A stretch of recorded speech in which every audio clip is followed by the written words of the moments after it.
Makambo ya pasi, makambo ya mawa, makambo ya koinda, makambo ya koindisa, makambo ya kobeba, makambo ya kosambwisa bandeko nanga na ndenge moko ya kosakana te. Koya kolala kolamukana makambo, koya kolala kolamukana ba dossier, koya kolala kolamukana ya kilikili, koya kolala kolamukana ya somo, koya kolala kolamukana ba dossier, ba situation pe ba circonstance na ndenge moko ya somo. Bandeko nanga lelo toye awa na makambo concernant Blessing Lobo. Na bandi ebela batu biso nyonso toyebi Blessing Lobo. Blessing Lobo azabongo mwana ya Majabu Rafiki. Toyebi biso nyonso histoire ba Majabu Rafiki ndenge bandaki ndenge ezokendaka ndenge pe ezosalema bandeko nanga eza kutu te keno histoire moko tokoki ko banda kobeta lelo eza kutu te keno histoire moko oyo tokoki ko salela ngo soki ba nini te mais histoire plutôt oyo biso nyonso toyebi na ndenge moko ya malamu nini ezoleka nini ezosalema eza nini dossier eza ndenge nini makambo ngo pe eza ndenge nini. Grande ma joie de vous retrouver encore cet après-midi, surtout sur notre chaîne Étoile Lune Inès TV.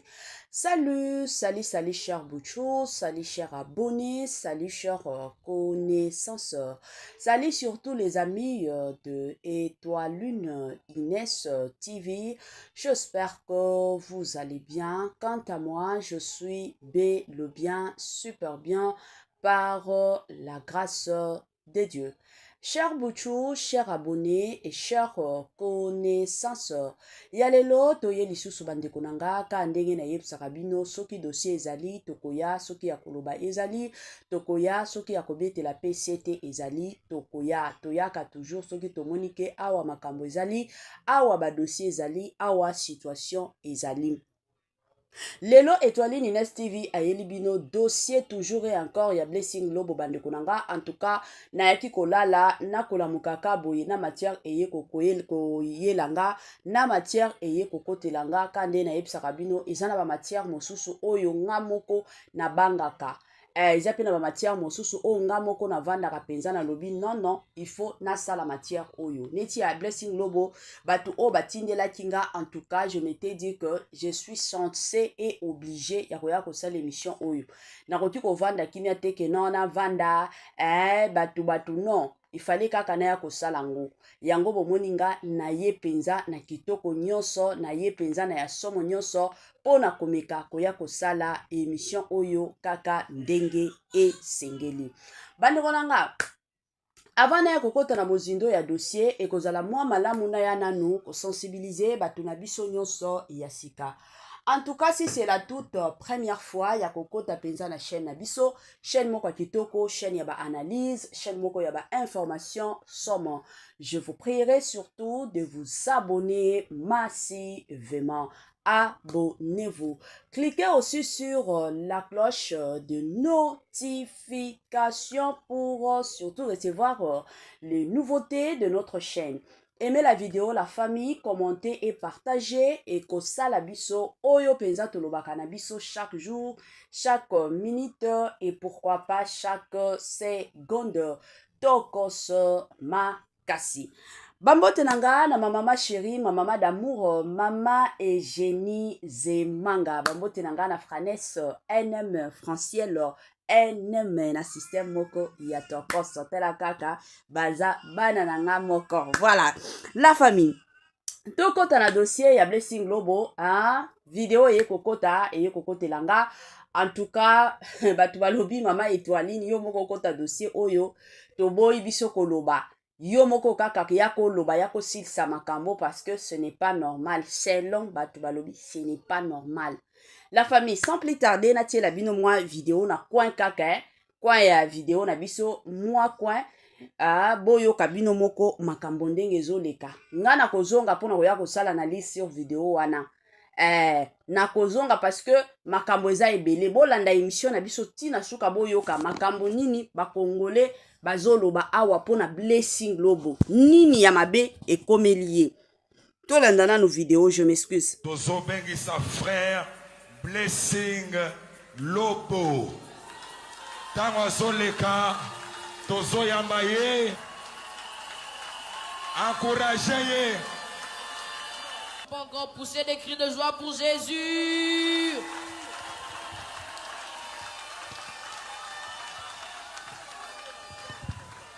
Pousse encore, pousser des cris de joie pour Jésus.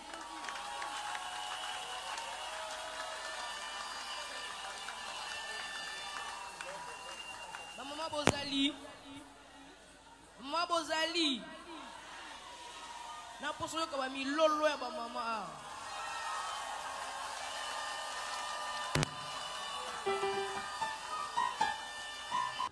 Webi ke zangolu na telema ali boso. Ils ont vraiment Ngolou, c'est ma première fois d'être ici. Alors, je suis vraiment content d'être ici, de me tenir devant vous ce matin. J'ai besoin qu'on puisse entrer d'abord dans la présence de Dieu.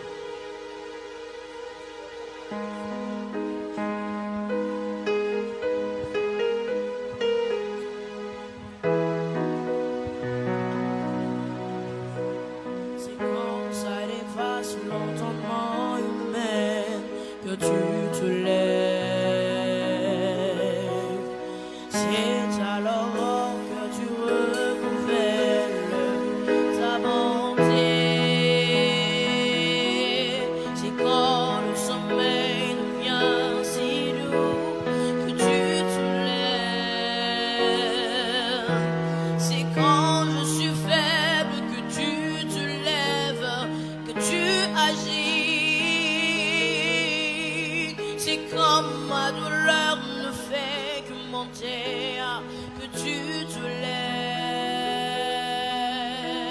C'est quand mes efforts aboutissent à l'échec que tu te pointes. C'est comme ma chair s'attache aux os que tu te lèves.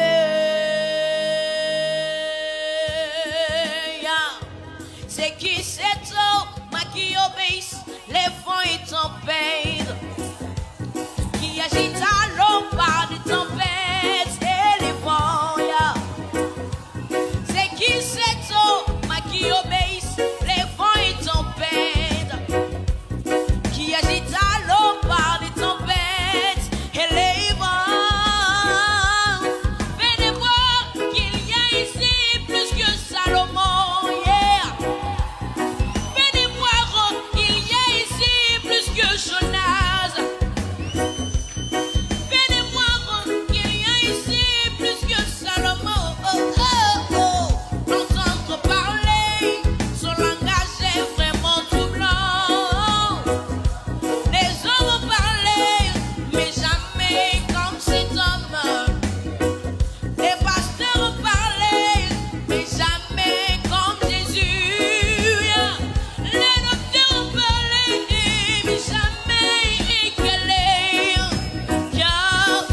qu'on peut célébrer Jésus? Ok.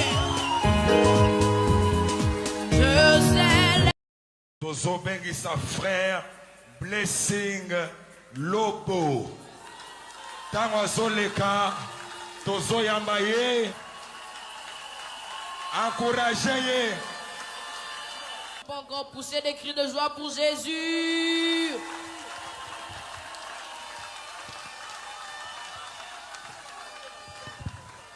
Pousse encore, pousser des cris de joie pour Jésus.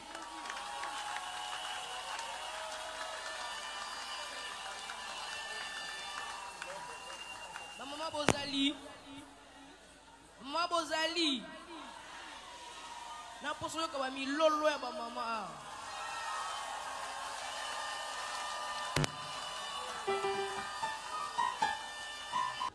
Oui, que Zangolou na telema ali bosso.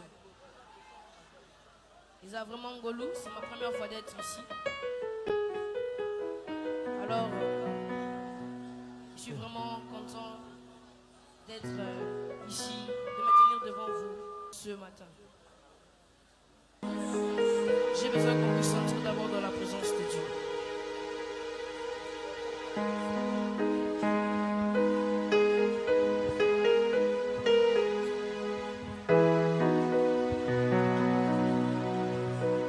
C'est quand ça dépasse l'entendement humain que tu te lèves. C'est alors que tu renouvelles ta bonté. C'est quand le sommeil devient si doux que tu te lèves. C'est quand je suis faible que tu te lèves, que tu agis. C'est quand ma douleur ne fait que monter, que tu te lèves. C'est quand mes efforts aboutissent à l'échec que tu te pointes. C'est quand ma chair s'attache aux os que tu te lèves. C'est qui cet homme qui obéisse les vents et tempêtes, qui agite à l'eau par des tempêtes et les vents. C'est qui cet homme qui obéisse les vents et tempêtes, qui agite à l'eau par des tempêtes et les vents. Venez voir qu'il y a ici plus que Salomon. Venez voir qu'il y a ici plus que Jonas.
Est-ce qu'on peut célébrer Jésus? Ok. Je célèbre le... Voilà, de retour, nabandi ebela batu biso nyonso touti kolanda, touti koyoka moi prédication ya Blessing Lobo, touti kolanda moi koyemba na ye kanenga yembi. Blessing Lobo le dimanche le 18, le lotoza le 40e, le 21, voilà. Dimanche le 18, Blessing Lobo ba invité ki ye na église ya pasteur Kabundiwa Lesa. Kuna nde akendaki ayembaki aeseyaki mwa koexhorte bato ka ndenge ezalaka. Alors nini ya mabe eyaki kokwela ye, nini eyaki kosalema après kokota na église ya pasteur Kabundi wa Lesa. Voilà, bato oyo batindelaki nga lien oyo ya video balobi mama Étoiline, pourquoi papa ya Blessing Lobo azo expose mwana na ye moko likolo ya mbongo, na eseyaki kotuna bato ayaka nde boyebi nalobi likolo ya mbongo dans quel sens, est-ce que komema mwana na église akende koteya to akende koyemba eza komema mwana koluka mbongo? Bandeko wana balobi mama Étoiline, c'est comme si ozo comprendre te. Papa akomi kokende na mwana bipai na ba église parce que ayebi ke soki mwana yembi na suka bakotia bango bakotiela bango mabonza. Donc papa zo se permettre na kistar ya mwana pona koliaka na sima. La famille na tuna bino nanu mutuna ezaka mutuna to sololaka kande na yebisaka bino, est-ce que eza mabe papa asunga mwana na ye ministère na ye kende liboso to eza mabe te? Na ba commentaire bopesa pe ba explication na bino, soki eza mabe boyebisa biso, soki pe eza mabe te boyebisa bino. Na côté nanga kande boyebi nalingaka toujours et encore kosala ba analyse. Na côté nanga na kolinga pe kosala analyse bandeko nanga kande boomona, je suis prête sur ça l'analyse. Bon, kokota déjà na église ya pasteur Kabundiwa Lesa. Je sais que na Congo na biso toza pays moko oyo soki mutu alingaka yo te ako se permettre alobela yo mabe place nyonso ata soki ayebi ke oza vrai, mais parce que mutu wana alingaka yo te ako préférer batu nyonso bayina yo. Wana nde constant nga na sala na Congo na biso ba Congolais. Donc soki mutu ya lingaka yo te akolinga batu nyonso baza pembeni na ye bango pe balingaka yo te. Ata so tozaki na batu moko boye balinga yo penza, mais parce que mutu wana aza na influence ya makasi akosala kake non batu bayaka kolinga yo te. C'est comme ça. Alors eloko nga na koloba dans tout ça nanu eza boyebi mutu oyo aza na bénédiction, mutu oyo aza na badon na kati na ye, ata soki bo empêcher yango ndenge nini, mais soki eza nzambe ye moko a planifia yango, en tout cas moyen mo empêcher mwana wana eza te. Ekotikala pe kozala te, eza bongo. Eloko kaya koloba dans tout ça la famille, to encourager mwana wana Blessing, toyebi ke na majabu rafiki bana bazalaki ebele kuna bakendaki. Et d'ailleurs pour votre information tomonaki oyo aganyaki oyo azalaki numéro 1 c'était Enjoyel Mbuluku soki Mbuluku yende ayaki ko gagner, Blessing azalaki deuxième. Mais soki bokomi kotala lelo Blessing makambo azo sala eleki kutu ata ya Enjoyel. Ce n'est pas dire que no ba parents Enjoyel bazo boya te. Eza na ba opportunité ebele oyo ezoyaka mingi na côté ya Blessing wana. Ezoya pourquoi? Parce que grâce ya Nzambe ezo localiser ye. Majabu rafiki ezalaki kaka pont eya kofongola oyo eza na kati ya mwana wana. Donc mwana wana déjà azalaki na appel na ye. Ka Nzambe ndenge biso nyonso toyebi Nzambe azalaka souverain, Nzambe azalaka toujours makambo na tangu na ye. Donc nata oya barafiki Nzambe atiaki na motema ya papa Roy Bondo na mama na biso seki encore son nom na bosani mwa kombo na ye, mama Miriam Bondo. Nzambe penza tiaki bango na motema keno bafongola makambo ya bamajabu. Na makambo ya bamajabu lelo toye ko se retrouver ba Christian Mukuna bango wana. Ye wana Christian Mukuna partout bakomi ko bengisa ye azokendaka ba concert mais soki botali mutu aganyaki na série ya ba Christian Mukuna c'était le frère Alain Paluku. Mais bino moko bomona Paluku wana azalaka ta na circulation te ayokanaka ta te. Totikala ko imona tate ke non Alain Paluku wana ye wana ba invité na église Kingandi akendaka te. Mais mutu oyo bakomi ko invité eza Christian Mukuna. Lelo oyo Christian Mukuna komi komata, se komata. Christian Mukuna lelo oyo azomataka. Pona koloba nini? Ezalaki kaka ba saison na bango. Siko Nzambe kaka fongola ki opportunité ya majabu wana pour que bango baya kobimisa oyo eza na kati na bango.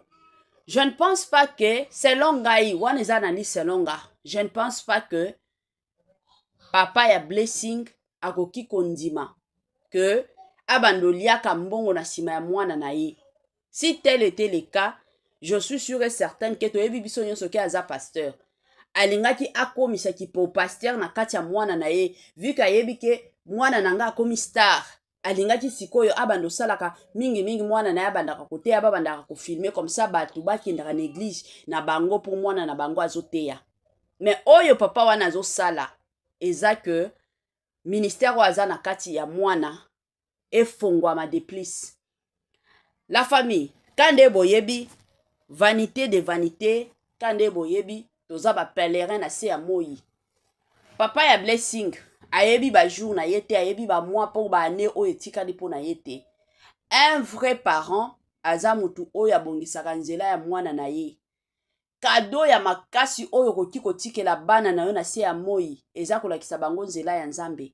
C'est vrai en tant que parent biso nyonso tozalaka toujours natikela bana na nga ndaku, natikela bana na nga lupango, natikela bana na nga boye mituka, natikela bana na nga ba entreprise.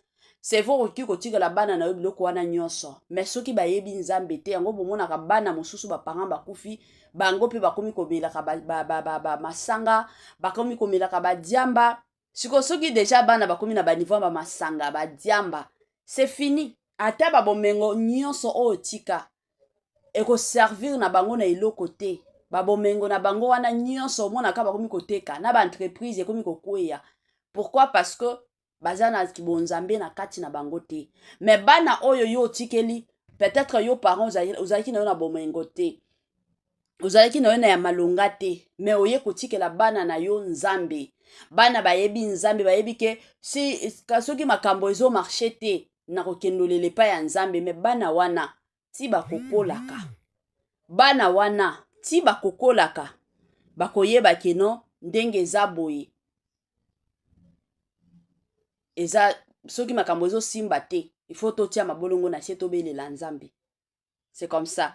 Yango wana papa ya Blessing. Ti bomona ki Blessing akendaki na église ya pasteur Kabundu Walesa. Mwana wana akendaki ye moko te azaki accompagné na papa na bango.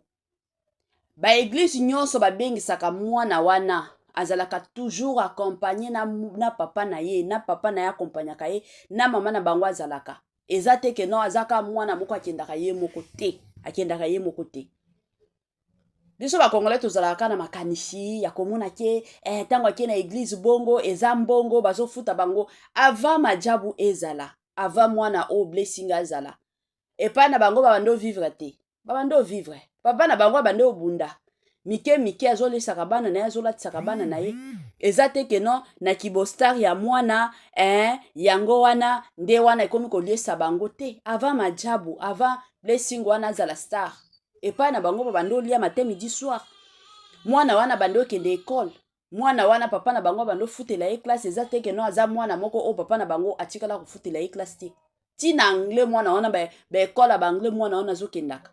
Justement pour vous dire que bazaki na bango ba bola te. Ba bongo. Bazaki na bango ba bola te. Bazaki na bango ba bola te. Donc ezaki star ya Blessing te ke non de ko ya ko tia biloko na mesa balia te. Papa wana déjà bande ko bunda pona bana na ye. C'est comme ça. Totika kapi ba makao mususu biso ba Congolais tolingaka ta mwa situation ya muke, tolingaka toujours ko ya ko exagérer. tomonaka toujours na place o mabe eza te biso bakongolais tolingaka toujours komona mabe na place o mabe eza te biso bakongolais tozalaka toujours na tendance ya komonaka mabe ezalaka toujours bongo ezalaka toujours bongo ezosalaka pasi mpe mawa babiloko mosusu ifo tolobaka biso bakongolais ere mosusu tozolikisaka toza na comportement moko na oyebaka te soki eza comportement ya ndenge nini comportement moko ya komonaka bato neti basendi comportement moko ya komonaka bato neti bazoba comportement moko ya komonaka bato neti baza sans valeur toza na bajara bacomportement ya bongo eza bien te soki papa tie koakompagne mwana na ye esali nini mwana bainvite ye papa alobi nakende na mwana ekomi papa akomi kolia na nsima ya mwana ata soki alie na nsima ya mwana eza mwana na ye moko ya bota soki bino mpe ekomi kosala bino mabe bino mpe botinda bana na bino bakende koyemba ntango bakoganye bobanda kokompanyaka kasi bana na bino na bomengo ya bana na bino boliaka ngo eza bana na bino bobota mundele azalaka soki amoni mwana na ye aza na talent moko songolo pakata deja na kibo mwana mundele akomi kosalela ye bapublicité ezalaka bongo biso toza na bapays oyo mindele bazali tomonaka makambo ebele biso bato mwindo nde tozalaka na bacomplexe wana mwa eloko moko boye bamona nga sikoyo ozosalaka avantage ya mbongo ya malonga ozwa nango te bino en tout cas surtout biso bakongolais nasekaka yango monaka bato mosusu nasekaka bango mona moto ozosalela yo vantare mais jour likambo kokwela ye botali bobolobi sikoyo vantare yango obanda osala yango mpona nini vantare mpenza obanda osala yango mpona nini ezosalaka pasi kivantare mosusu totikaka na badossier mosusu totikaka mpe kivantare oyo ezangi mutu na makolo ere mosusu totikaka mpe vantare oyo ezangi mutu na makolo ezalaka bien te bavantare moko ezanga mutu na makolo bavantare moko ya babuzoba bavantare moko ya oyo nalobaka nga moko vantare moko ya buzoba mpenza oza nango te me olingi bandeko na nga nabetela bino lisolo eza na ndeko moko oyo toyeba nayebi ye bien ndeko wana ka vantare ye kaka nde azalaka na nyonso me soki otali kutu ata bilamba azolata bilamba ya malonga te omona ata na baeglise ndenge bato bazalaka na baeglise omoni moto ya mbongo ata na kokende ka eglise ya pamba omonaka façon kolata façon kaka kolata edeterminaka deja ke moto oyo aza na mbongo façon kaka kolata chaque dimanche bomona ke non oyo azolataka eza ya kodefa te parce que eza na bato mosusu badefaka bilamba mutu ya ye toyebaka ya kodefa mpe toyebaka parce que mutu soki alati elamba ya kodefa akotikala kozongela yango te ata soki esali 3 mois 4 mois akotikala kozongela yango te me mutu oyo aza ya ye ata après 6 mois bomona lisusu aye kozongela bilamba na ye boyebi kaka keno oyo eza elamba na ye sikoyo ndeko na biso wana ya mwasi ye ka avantage me bomona na eglise azalaka soki na biloko ya likolo bachemise soki 4 soki 5 bapantalon mpe asi asomba ya blanc asi asomba ya noir so ezalaka kaka chaque dimanche akolata ya blanc oyo alati na mwa chemise moko boye dimanche kuna donc yango bilamba na bilamba siko soki akomi kosalela bino vantare awa bokokanisa keno ye moto atonga mokili mobimba na bandako eye kosala jour mosusu aye kozwa matanga mwana na ye moko akufa ntango mwana akufa siko bakunda mwana bosepela ekomi mbongo ya kosala bacotisation mpona kokunda mwana na ye moko la famille tovanda mpenza na lobi non yango dans la vie tomikitisaka parce que ntango ozosala vantare ozoyeba te bapoche ya bato oyo ozosala vantare eza ndenge nini ya de ces personnes qui ont de l'argent mais en aucun jour otikala komona bango te keno yango wana abimisaki mbongo yango wana emataki ekitaki okotikala komona te aozala na mbongo neti aza na mbongo te yo ozaka na mbongo ya mike kaka ya kofuta ndako na ya kolia osalela bato makelele poti kaka bavantare ezangi mutu na makolo zala yo zala simple oza nango te c'est ta vie ta vie okoki kosalela mutu vantare ya nini ekobanda wapi vivre vie na yo ezala vie na yo moko kovivre mpona bato te kena bato bamona bato batala bato ata soki bamoni yo ata soki batali yo nde ekosala nini bakosombela yo nini? Bakosombela yo eloko moko te. Eza bongo. Voilà. Tokomi na mwa suka la famille. Permettez-moi surtout de vous dire bye bye et à la